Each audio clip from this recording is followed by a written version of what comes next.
오늘 사도 바울은 누구보다도 자신의 의를 자랑하는 사람이었습니다. 태어날 때부터 바리새인으로 태어났죠. 정통 유대인으로 태어났습니다. 흠과 티가 없는 사람이었죠. 게다가 가말리엘 문화에서 공부를 한 사람입니다. 그래서 그는 자신의 의를 자랑하고 높은 학문을 자랑하며 한마디로 자신의 인생을 뽐내며 자랑하는 재미로 삶을 살았던 사람입니다. 오늘날 교회 안에서 이런 사람 참 많습니다. 자신이 얼마나 깨끗하게 살고 경건하게 살고 남보다 봉사 좀 많이 했다고 자신의 의를 드러내고 싶고요, 자신의 업적을 과시하고 싶어하는 사람 많습니다. 한마디로 사람에게 칭찬받고 인정받고 자신의 공로를 인정해 주기를 원하는 사람 많습니다. 바로 사도 바울이 그런 사람이었습니다. 그러나 어느 날 그는 그리스도를 만나고 나면서부터 자신의 의는 얼마나 똥걸레 같은 존재인가, 얼마나 배설물 같은 존재의 해로운 존재인가를 깨달았습니다. 그리고 자신의 목숨을 바쳐서 붙잡아야 할 그 평생을 붙잡아야 할 의는 자신의 의가 아니라 하나님의 의라고 하는 사실을 알았습니다. 그래서 그는 하나님의 의를 붙잡으려고 몸부림을 칩니다.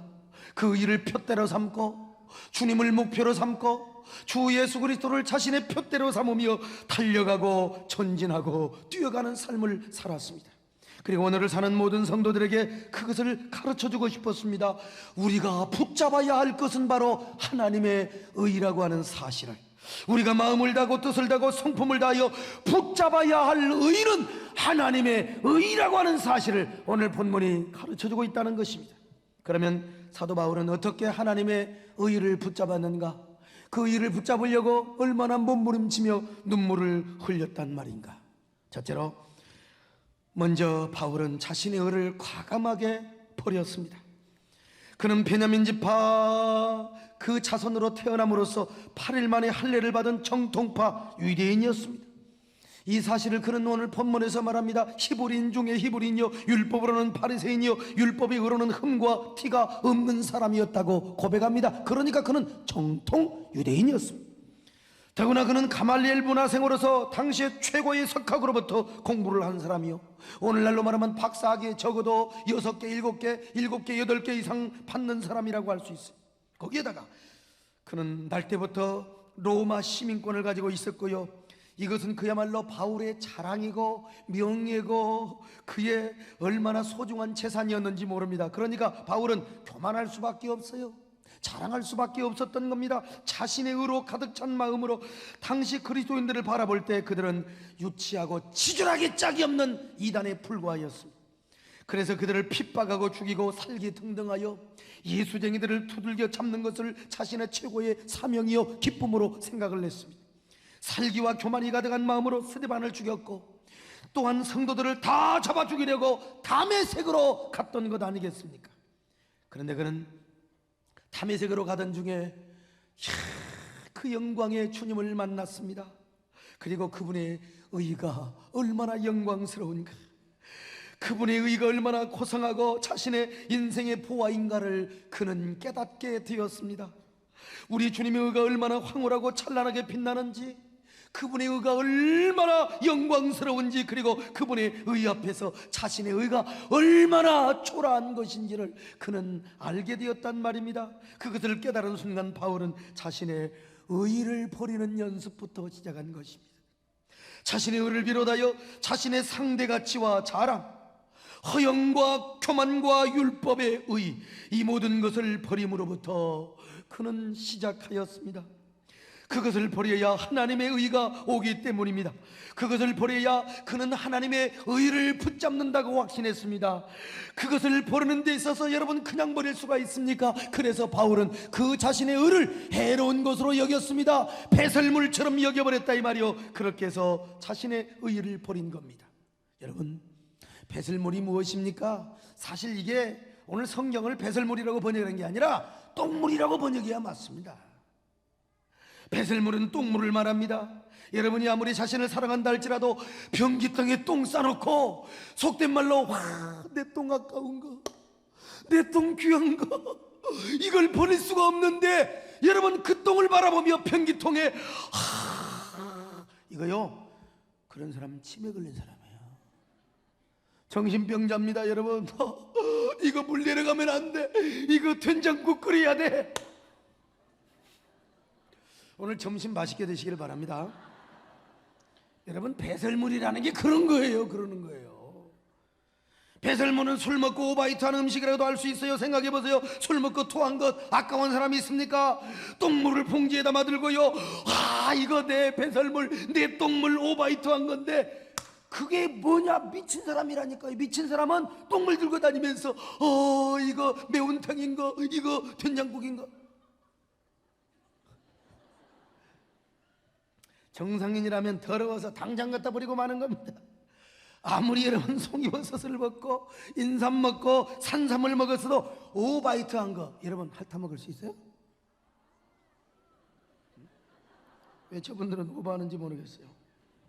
여러분, 버려야 합니다.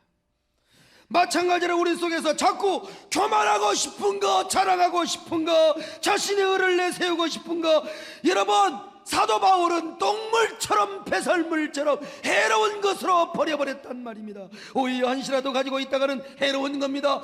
병원군이 옮겨온다 이 말입니다.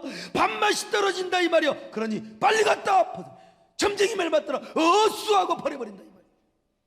그래서 바울은 자신의 모든 자랑과 명예의 업적과 화려한 출신 성분과 학문적 배경마저 배설물처럼 분토처럼 해로운 것으로 여겨버리고 말았어요.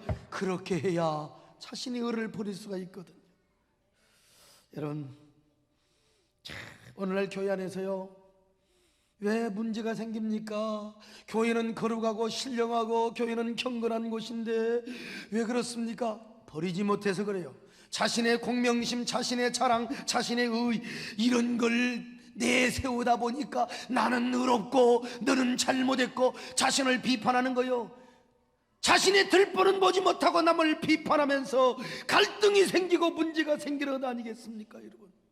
교회 안에 목사와 장로, 성도 등 모든 사람이 자기만 비우면 되는데 비우지를 못하니까, 버리지를 못하니까, 여러분, 내가 뭐 교회 좀 봉사하고 그걸 자랑하고 싶어요. 인정받고 싶어요. 칭찬받고 싶어요. 남보다 좀 거룩하고 성결하게 살았다고. 여러분, 하나님의 청문회에 나가면요, 들킨 죄인 안 들킨 죄인 똑같은 거예요. 여러분, 하나님 앞에는 다 똑같은 거예요. 내가 여러분 봉사를 해도 은혜로 봉사하는 겁니다. 내가 하나님 앞에 죄를 짓지 않아도 은혜로 짓지 않는 건 아니지 않습니까? 그런데 뭘 자랑하고 싶고 과시하고 싶고, 여러분, 우리가 이런 걸 다 버려야 된다 이 말이요. 앞으로는 혹시라도 자기를 자랑하고 싶고 자신의 의를 내세우고 싶고 막 공명심을 앞세우고 싶은 마음이 있으면요, 이런 거요 해로운 것으로 여겨버리시기를 바랍니다. 이거요 똥물처럼 버려버리시기를 바랍니다. 하나님은 감사하게도 저에게 버리는 연습, 버리는 훈련을 받게 해주셨습니다. 아니, 사실 저는 버릴 것도 없는 사람입니다. 왜냐하면 자랑할 것이 있어야죠. 저는 KS 마크를 찍은 사람도 아니고, 누구를 맡거나 뭐 경기고등학교 서울대를 나온 사람도 아니고, 뭐 추리의 길을 걸어온 것도 아니고, 항상 비주리의 길을 걸어왔어요. 항상 아웃사이더에서 훈련을 받고 눈물 흘리며 마이너리그로 달려왔던 사람이요. 그러니까 저는 별로 자랑할 것도 없는 사람입니다. 그러나 그럼에도 불구하고 가끔 그래도 자랑할 것이 생겨요. 이렇게 소리 지르는 것이라도 자랑할 것이 생긴다 이 말이에요. 자랑할 것이 있어요. 그러나 그것마저도 하나님이 버리게 하시고 해로운 것으로 여기게 하여 주셨습니다. 얼마나 감사한지 몰라. 버리는 것이 얼마나 고마운 것인 줄을 하나님이 깨닫게 해주셨어요. 여러분, 의를 버립시다. 그놈의 의는요 똥끌리 같은 겁니다. 배설물 같은 겁니다. 해로운 것입니다. 여러분, 이거 다 버려야 주님의 의를 붙잡을 수가 있는 겁니다. 두 번째, 바울은 그리스도를 얻기 위하여 몸부림을 쳤습니다. 그리스도를 얻기 위하여 몸부림을 쳤습니다. 오늘 8절 하반절을 보니까 그리스도를 얻고 라는 말이 나옵니다. 버리고 나서 그리스도를 얻기 위하여 그는 몸부림을 쳤어. 그리스도를 아는 지식이 가장 고상했기 때문이요. 세상에 많은 지식이 있었지만은, 그러나 그 모든 헬라 철학, 로마의 법률, 그 세상의 수많은 그 여러 가지 지식들, 율법의 의와 율법의 지식들, 이거 다 소용없어. 그리스도를 아는 것이 지식의 보아요 지식입니다. 예수가 복되고 예수가 보아라는 사실을 알았어요. 그래서 오늘 12절로 14절에 보니까 예수님을 푯대로 삼고 그분을 잡으려고 얼마나 몸부림을 쳤는지, 그분을 잡으려고, 그분을 더 많이 소유하려고. 바울은 예수님 자신이 목표였습니다. 그래서 그분이 자신의 인생의 목표가 되고 푯대가 되고 싶어서 그분을 잡으려고 달려가고 또 달려가고 또 여러분 전진하는 것입니다. 사도 바울의 목표는 어떻게 하면 그분을 소유할 것인가? 어떻게 하면 그분을 많이 얻을 것인가? 어떻게 하면 그분을 내가 더 많이 소유할 것인가? 그분을 소유하는 것이 자신의 의요, 자신의 보아요, 자신의 재산이라고 생각하고 확신했기 때문에 그렇습니다. 저는 이와 관련된 뼈아픈 사건이 있어요. 우리 교회를 오래 나오신 분들은 이 이야기를 아마 여러 번 들었습니다. 우리 장로님들은 집회 갈 때마다 이런 얘기를 듣습니다만, 저는 그때부터 예수님을 내 인생의 최고의 재산으로 삼기로 했습니다. 그분을 많이 얻으리라, 그분을 많이 소유하리라. 그분을 많이 얻고 소유하고 붙잡는 것이 내 목회, 내 인생의 자랑이고 내 인생의 재산이고 내 인생의 보화다. 그럴 때 여러분, 가장 중요한 게 먼저 내가 가장 행복한 사람이 되더라는 것입니다. 그리고 내 안에 주님의 의가 가득 넘치고 충만하여 주님을 향한 의협심이 가득하게 되고요. 그래서 주님을 자랑하고 싶고요. 어떻게 하면 주님의 교회를 높이고 싶고, 어떻게 하면 주님의 복음을 높이고 싶고요. 내 자랑이 아닌 주님 자랑. 여러분, 주님을 높이고 싶어하는 그 복된 마음을 주님이 허락해 주셨어요. 그러니까 주님이 저의 목회를 이렇게 축복해 주셨고 존귀하게 축복한 것이 아닙니까? 그리고 하나님께서 오늘 이렇게 참 우리 교회에 기름지게 하시고 제 목회를 이렇게 아주 존귀하게 축복해 주신 것입니다. 얼마 전에 우리 정병섭 장로님이요, 대한민국 제일 좋은 롯데호텔에서 제 양복을 여러 벌을 맞춰주셨어요. 나는 맞추는 게 별로 안 맞아요. 저는 이렇게 펑펑해 좀 이렇게 조폭두목같이 입고 다니는 게 사실 맞는데, 딱 이렇게 맞춰가지고 지금 이제 양복이 앞으로 이제 나오겠습니다만은, 저는 그런 양복을 입으면서도 그때를 생각할 겁니다. 거울 앞에 설 때마다 항상 생각할 겁니다. 그때 처음 양복 입었던 그 시절을. 그러면서 제가 주님을 얻으라고 노력할 겁니다. 나를 버리고 주님을 소유하려고, 주님을 얻으려고 몸부림을 칠 겁니다. 사랑하는 여러분, 여러분도 여러분의 것을 버리시기를 바랍니다. 그리고 주님을 얻으시기를 바랍니다. 주님을 얻으려고 몸부림을 치시기를 바랍니다. 그럴 때 주님의 의가 여러분에게 가득하게 되는 겁니다. 마지막으로 바울은 주님의 인정을 받으려고 몸부림을 쳤어요. 본문 9절에 보니까 그 안에 발견되려 하매니라고 말하고 있습니다. 이 말은 사도 바울이 어떻게 주님 앞에 인정받으려고 몸부림을 쳤는가에 대한 말씀을 표현하고 있는 겁니다. 사람들은 주로요, 사람에게 칭찬받으려고 애를 씁니다. 그런데 다 부질없는 거요, 다 자신의 의를 내세우고 공명심 앞세우고 명예를 자랑하고 사람들에게 인정받으려고. 여러분, 교회 안에서 너무 사람의 칭찬 목마르지 마세요. 칭찬에 배고프지 마세요. 교회 안에서 사람 칭찬에 너무 관심 갖지 마세요. 목사 칭찬도 마찬가지입니다. 목사도 칭찬할 때 주님의 사랑으로 진심으로 칭찬하고 주의 이름으로 칭찬해야지 말이에요. 쇼맨십으로 정치적으로 사람을 갖고 노는 칭찬은 이거 사람 버리는 겁니다. 이쁘지도 않는데 이쁘다고 하고 말이죠. 나는 여자들 이뻐지니까 이쁘지. 여러분, 이쁘지도 않는 여자한테 이쁘다고 하면 그거 건드는 겁니다. 여러분, 저는 그런 사람 아니에요. 주의 사랑으로 주의 이름으로 칭찬을 해야지. 난 어디 주일학교 어디 보는데 애가 꼭 장매주 같이 3층 옥상에서 떨어진 먹다나면 푹가일 모가 같이 생긴 놈한테 너는 어찌 그렇게 잘생겼니? 잘생기는데 딱 보니 눈썹 하나 잘생겼더라 보니까. 그걸 칭찬을 해야지 말이야. 정치적으로 쇼맨십으로 하는 거는 여러분, 나는 교인들 버린다고 생각해요. 그러니까 주의 사랑으로 주의 이름으로 칭찬을 해야지. 그래서 바울은 세상이나 사람들로부터 인정받으려고 하지 않았습니다. 주님 앞에 인정받고 축복받고 발견되려고 노력을 하였어. 그래서 주님이 바울을 인정한 겁니다. 바울이가 저렇게 인정하는구나, 아니 저렇게 열심히 하는구나. 내 인정을 받으려고 내 칭찬에 목이 말라. 그래 바울아, 사랑한다 바울아, 내가 나를 잘 아노라. 바울아, 내가 너를 안다, 내가 너를 사랑한다. 눈물겹게 하나님이 바울을 인정했을 거 아니겠습니까? 이런 주님의 인정과 칭찬과 주목을 받으려고 사명자의 길을 바울은 갔던 겁니다. 그는 먼저 사람에게 보이려고 하는 것이 아니라 하나님에게 돋보이려고, 하나님의 인정과 칭찬을 받으려고 여러분 눈물을 흘리며 몸부림을 쳤던 것 아니겠어요? 저도 젊은 시절 한때는 사람에게 인정받고 사람들로부터 주목받고 싶은 우쭐한 마음이 있었습니다. 여러분 왜 없었겠어요? 사람이 나를 몰라주니까 어떻게든지 사람에게 인정받으려고 나도 우쭐할 때가 있었어요. 지금도 아예 전혀 없다고 말할 수는 없겠지만, 그러나 영적으로 성숙하면서 그런 것이 얼마나 부질없는 것이고 허탄한 것인가를 제가 깨달았어요. 그 이후로부터 세상에서 주님이 인정하지 않는 그런 자랑이나 명예나 성공이나 업적이나 공명심, 이런 거 별로 중요한 게 아니에요.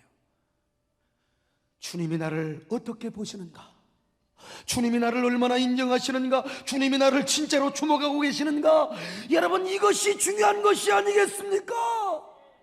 주님이 나를 주목하기 시작하였을 때 주님 역시 나를 사람들 앞에 높여주시고 존귀하게 하는 것이 아니겠습니까? 나를 의로운 사람으로 세워주시고 존귀한 사람으로, 아름다운 사람으로 세워주더라. 그래서 저도 칭찬을 하고 인정할 때 주의 사랑으로 진심으로 하는 겁니다. 여러분, 우리 정 권사님을 보세요. 새로 오신 분들은 정 권사님이 우리 장모님이요, 우리 믿음의 어머니를 말합니다. 우리 권사님은 신앙생활하면서 자신의 의를 다 버렸어요. 정말 주님만을 붙잡으려고 노력했습니다. 주님 한 분만을 얻으려고 얼마나 사모하는 삶을 살았는지 몰라요. 그리고 주님께 인정받고 주목받으려고 눈물을 흘리면서 씨를 뿌렸습니다. 이번에 우리 권사님이 신앙생활하던 고향 사람들을 초청하여 청와대를 관람시켜드렸고 우리 교회도 와고 또 에버랜드를 관광시켜드리고 보내드렸습니다. 고향분들이 오셔서 하는 말, 그분들은 정권사님이라고 하네요. 성함댁이라 성함댁. 성함댁이 그렇게 하나님밖에 모르고 예수밖에 모르더니 이렇게 축복을 받았다. 옛날 다 주님 앞에 드리고 먹고 살 것 없어 장사하고 다닐 때 좋은 생선 팔지 않고 교회 목사님, 전도사님 다 갖다 바치고요, 나쁜 것만 팔아서 여러분 끼니 연명하며 살았던, 그래서 그 여자를 버려 미친 여자라고 그래요. 미친 여자라고, 미친 여자라고. 그랬더니 오늘날 이렇게 축복을 받았다는 겁니다. 이건 내가 하는 게 아니라 그분들의 이야기를 한번 직접 한번 들어보십시다. 저거 새끼들도 안 터미지고 좋은 것은 다 교로 갖다 주고 전혀 미친년이라 저 교만 미쳐갖고 저러고 다닌다고. 지금은 보리까리 죽을 먹어도 새끼들은 전혀 안 주고 무조건 교회만 갖다 주는 거야. 그렇게 동네에서 미쳤다 안 했겠어. 전혀 미친년이라고 동네에서 그랬어요. 참말로 그랬어요. 그랬는데 그것이 아니고 이렇게 착실히 믿고 이렇게 성공한 사람은 없어요. 그래서 여러분 초청받은 마을 사람들이 우리 권사님에게 명산이 낳은 자랑스러운 여종이요 위대한 신앙의 사람이라고 와서 부녀회장이 와서 감사패를 줘요. 감사패 주는 모습 안 나오나?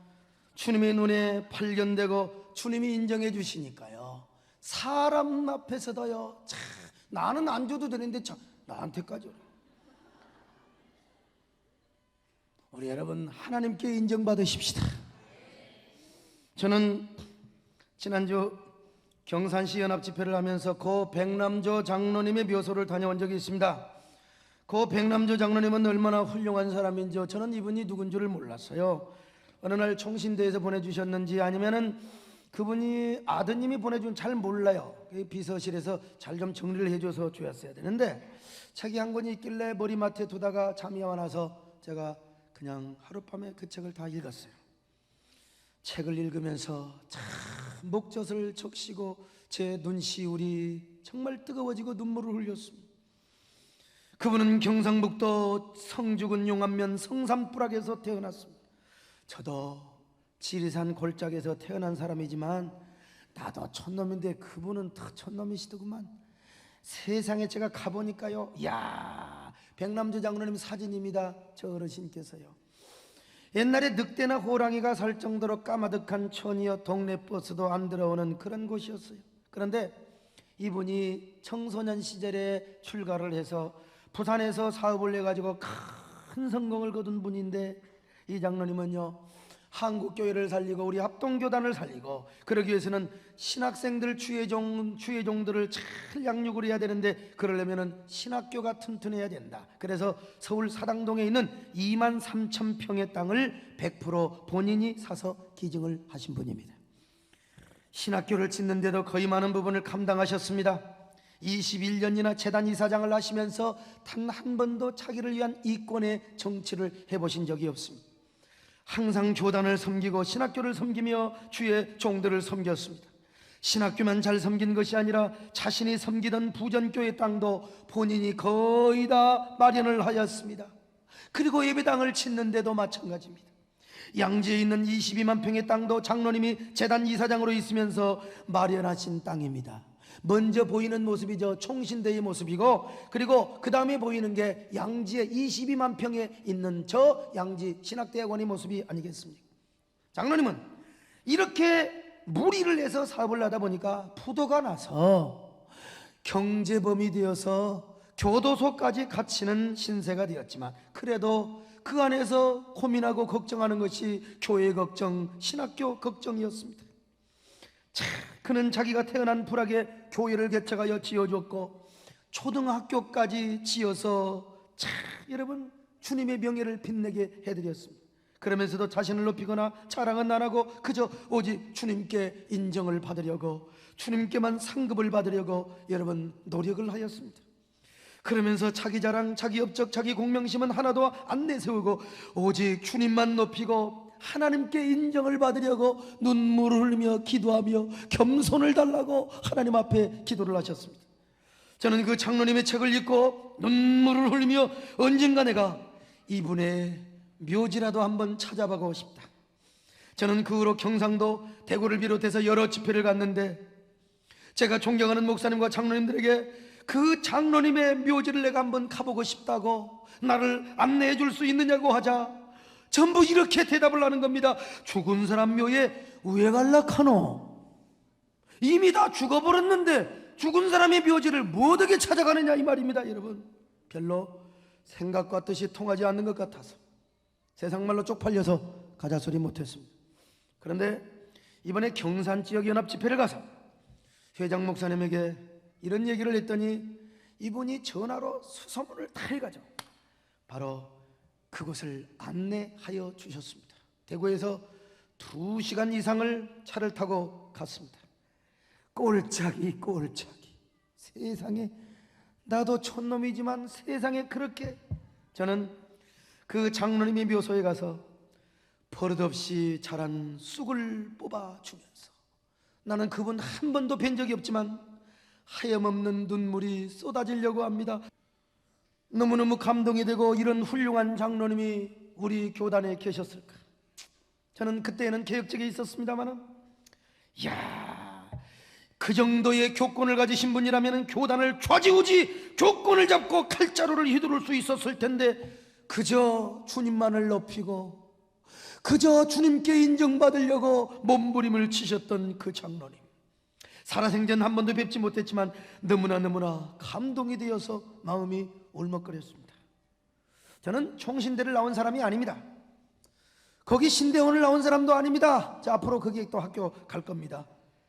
그러나 저는 그 학교 이사로서 너무나 감사했습니다. 그래서 저는 그분의 묘소 앞에서 간절히 기도하였습니다. 주여, 우리 장로님이 뿌린 씨앗이 자녀들을 통하여 축복의 명가를 이루게 하시고 영광의 가문을 이루게 하여 주시옵소서. 그 뿌린 씨앗이 우리 교단과 한국교회에 열매를 맺게 하시고 수많은 주의종과 신학생을 섬기는 하나의 미랄이 되게 하여 주옵소서. 저기 보이는 무덤이 바로 장로님의 묘지입니다. 저는 그분의 묘비 앞에서 이런 생각을 했어요. 저 묘비가 보이지 않습니까? 제가 그때 당시 묘비를 쓴다면 이런 글을 쓰겠다고 말입니다. 여기 자신의 의를 버리고 오직 주님만을 얻고 주님께 인정받으려고 몸부림을 치던 백남조 장로가 잠들어 있노라. 마지막 날 영광의 부활을 기다리면서. 우리 장로님들 이렇게 사십시오. 제가 혹시라도 내가 먼저 죽으면 그렇게 할 수는 없고, 우리 장로님들 그러면 제가 묘비 그렇게 다 만들어 드리겠습니다. 평소에 설교 시간에 졸던 김문기 장로님이 잠들어, 그렇게 하면 안 되죠. 여러분, 비록 그분은 무덤에 누워 계시지만 그분의 정신과 혼이 살아서 마치 저에게 이렇게 말씀을 하시는 것 같았어요. 서 목사님, 앞으로 우리 교단과 한국교회를 위해서 바울처럼 자신을 버리고 그리스도를 얻고 그분 안에서 발견되는 삶을 살다가 천국에 오십시오. 그런 삶을 살아야 시대의 정신이 되고 시대의 사상이 되며 시대의 영향력을 행사할 수 있는 위대한 지도자가 될 수가 있는 것입니다. 사랑하는 여러분, 우리가 붙잡아야 할 것은 하나님의 은입니다. 우리 거 다 버려버립시다. 배설물처럼 버립시다. 그리고 주님을 붙잡읍시다. 우리 주님을 얻으려고 우리 몸부림을 칩시다. 그리고 그분께 인정을 받으십시다. 인정받으십시다. 여러분, 그분에게 발견됩시다. 그분에게 주목을 받읍시다. 그러면 여러분, 우리 인생 끝나는 겁니다. 우리 인생의 길이 터지는 겁니다. 주님이 우리를 존귀하게 해주시는 겁니다. 여러분을 의롭게 하는 겁니다. 여러분을 축복해 주시는 겁니다. 여러분 모두 이런 사람 되시기를 축원합니다.